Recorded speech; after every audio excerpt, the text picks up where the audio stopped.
अब हम इस सवाल को समझते हैं। इस सवाल में हम देखें कि हमें सारे कोण निकालने हैं, सारे कोण निकालने हैं, सारे कोण निकालेंगे। ये हो गया x, ये हो गया y, ये हो गया z, ये हो गया p, ये हो गया q।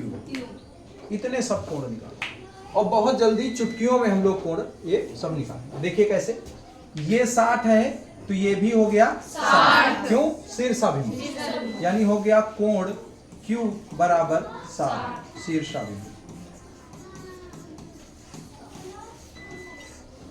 हो गया। अब देखा जाए, अब कोण Z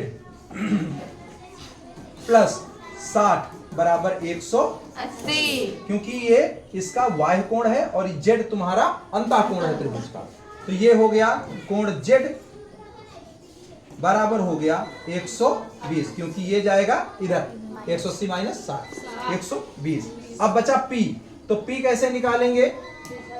P कैसे निकालेंगे? जो कोण Z बराबर कोण P होगा शीर्षाभिमुख, तो कोण P बराबर हो गया 120। हो गया, क्लियर हो गया, चारों कोण निकल आए।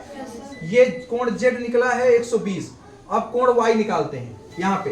अब यहाँ देखा जाए, ये 25 अंश है तो कोण Y कितना होगा? 25। क्यों? शीर्षाभिमुख, तो यहाँ हो जाएगा कोण Y बराबर 25 अंश शीर्षाभिमुख।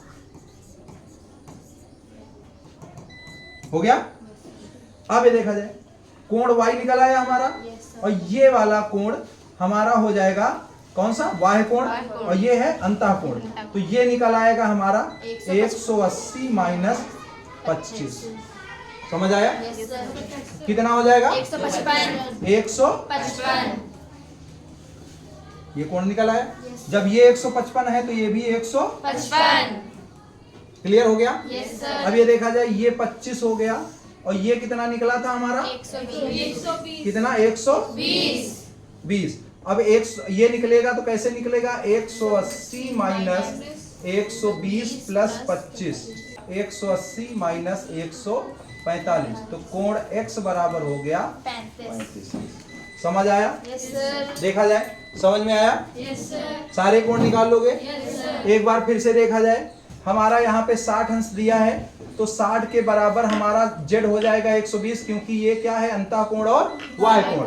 अब Z बराबर हो जाएगा P, क्योंकि ये शीर्षाभिमुख है। 60 के बराबर Q हो जाएगा, क्योंकि ये शीर्षाभिमुख है।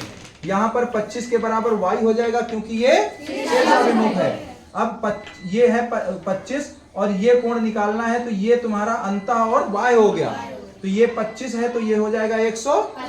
अब ये 155 है तो ये हो जाएगा 155। क्यों हो जाएगा? शीर्षाभिमुख कोण है। अब ये 25 है, ये 120 है, तो इसको निकाल लेंगे। ये निकल आया आपका 35। सारा समझ में आ गया? Very good.